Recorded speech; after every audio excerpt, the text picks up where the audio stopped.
کہ جانوروں میں حصے کتنی ہونی چاہیے۔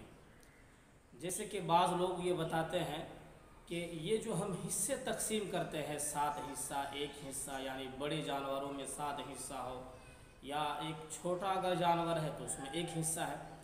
بعض اس میں لوگ اعتراض کرتے ہیں، سوال کرتے ہیں، یہ حصہ حدیث سے ثابت نہیں ہے۔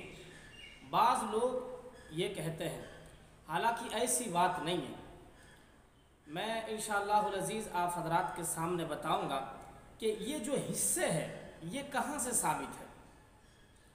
تو چلتے رسول اکرم صلی اللہ علیہ وسلم کی ایک حدیث ہے، البقرۃ عن سبعۃ والجزور عن سبعۃ۔ یہ جو حدیث ہے اس سے مستنبط کیا ہے فقہائے اعظام نے کہ بھائی اگر جانور بڑا ہے تو پھر حصے 7 ہوں گے، اونٹ 7 ہوں گے، بھینسیا یہ سب سارے کے سارے 7 حصے ہوں گے۔ گائے ہو، گائے کی مذکر جو ہے اس کے بھی جو ہے 7 حصے ہوں گے۔ اور جو چھوٹے جانور ہیں، بکری بکرا ہے، یہ جتنے چھوٹے قد کے ہیں یہ سارے ایک حصے تقسیم ہوں گے۔ یہ جتنے جو ہے چھوٹے کے قبیل سے ہے یہ ایک حصے میں تقسیم ہوں گے۔ بکرا ہو، بکری ہو اور دمبا وغیرہ ہو، یہ سب ایک حصے ہوں گے، 2 حصے نہیں ہوں گے۔ اور یہ جو بڑے جانور ہے، اونٹ ہے، گائے ہے، بھینس ہے، یہ سارے کے سارے جو ہے بڑے جانور ہے تو اس کے جو ہے 7 حصے ہوں گے۔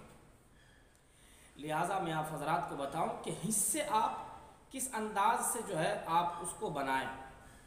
دیکھیے اگر 7 آدمی ایک بڑے جانور میں اگر مل جائے تو پھر 7 حصے جو ہے بنانا یہ آسان ہے۔ لیکن اگر کبھی ایسی صورت ہو جائے کہ 5 آدمی ہے یا 6 آدمی ہے، 7 آدمی نہیں ہے، تو ہم 7 حصہ کیسے کریں؟ تو اس کا جو ہے ایک آسان سا راستہ میں آپ حضرات کو بتاؤں۔ اگر 5 آدمی ہے تو 5 آدمی 5 حصے مکمل طور پر نہیں لے گا، کیونکہ 6 7 2 حصہ آپ کے پاس بچ جائے گا، جو درست نہیں ہے 2 حصہ کو چھوڑنا۔ تو اسی وجہ سے 4 آدمی ایک ایک حصہ کر کے اپنا لے لے گا، اپنی جو رقم ہے وہ ادا کر دے گا، اور ایک آدمی جو ہے یا تو اکیلے 3 حصہ لے لے، یا تو ایسا بھی ہو سکتا ہے کہ 3 آدمی جو ہے ایک ایک حصہ کر کے لے لے، اور یہ جو 2 آدمی بچا ہوا ہے 5 آدمیوں میں سے بچا کچا جتنا حصہ موجود ہے وہ سارے کے سارے لے لے۔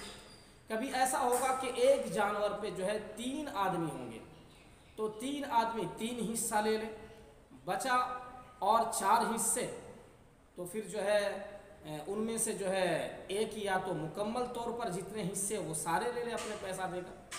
تو یہ ساری جو ہے ہو سکتا ہے، لیکن کبھی ایسا نہیں ہوگا کہ آپ 6 آدمی ہیں 6 حصے کر لیے اور ایک بچ گیا اور جو ہے اس کے لیے کوئی راستہ نہیں ہے، تو یہ طریقہ درست نہیں ہے، جائز نہیں ہے۔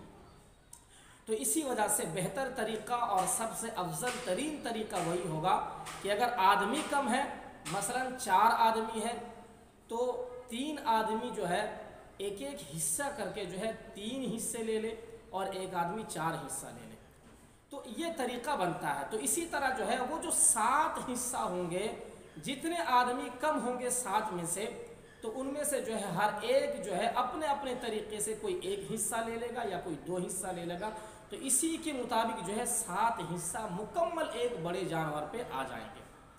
رہی بات جو آدمی تنہا قربانی دینا چاہتا ہے، وہ بالکل قربانی تنہا دے سکتا ہے، اپنی اکیلے کی ایک گائے دے سکتا ہے، بالکل جائز اور درست ہے اور بہتر طریقہ ہے۔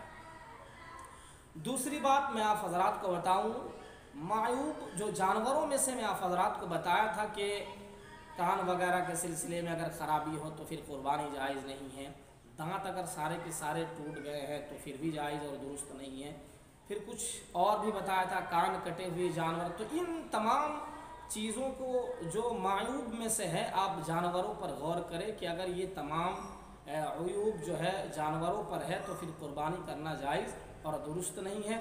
لہٰذا یہ جو حدیث میں آپ حضرات کو سنائی، البقرۃ عن سبعۃ والجزور عن سبعۃ، یہ حدیث حالانکہ بالکل یا جو ہے 7 حصہ تو نہیں ہے، لیکن علماء کرام نے اسی حدیث سے جو ہے مستنبط کیا ہے کہ بھائی بڑے جانوروں پہ جو ہے 7 حصہ کیا جائے گا اور جو چھوٹے چھوٹے جانور ہیں اس پر 1 حصہ ہوگا۔ مسئلہ نمبر 2 جو میں آپ کو بتا رہا ہوں، کیونکہ دوسرا کلپ اس پر نہیں بنایا جائے گا، عقیقہ۔ عقیقہ اگر کوئی دینا چاہتا ہے بالکل اسی قربانی کے حصے میں، مثلا جیسے کہ میں نے حصے کے سلسلے میں بتایا کہ اگر 5 آدمی ہیں اور ایک بڑے جانور ہے اور ہر کوئی چاہتا ہے کہ میں جو ہے ایک ایک حصہ کر کے لوں اور ان میں سے ایک عقیقہ والا ہے، تو پھر وہ کام کرے کہ 4 آدمی ایک ایک حصہ کر کے لے لیں، 5 6 7 بچا 3 حصہ۔ اگر لڑکا ہے تو 2 حصہ لے لے عقیقے لیے اور 1 حصہ اپنے قربانی کے لے لے، اور اگر لڑکی ہے تو 1 حصہ جو ہے عقیقے کے لیے کر لے اور 2 حصہ جو ہے قربانی کے لیے کر لے۔ تو یہ جو ہے ایک راستہ میں نے آپ حضرات کو بتا دیا۔ مجھے امید ہے کہ آپ حضرات جو ہے اس بات پر عمل کریں گے، سنیں گے۔ اللہ تعالیٰ سے دعا کریں کہ ہم تماموں کو صحیح بات کہنے اور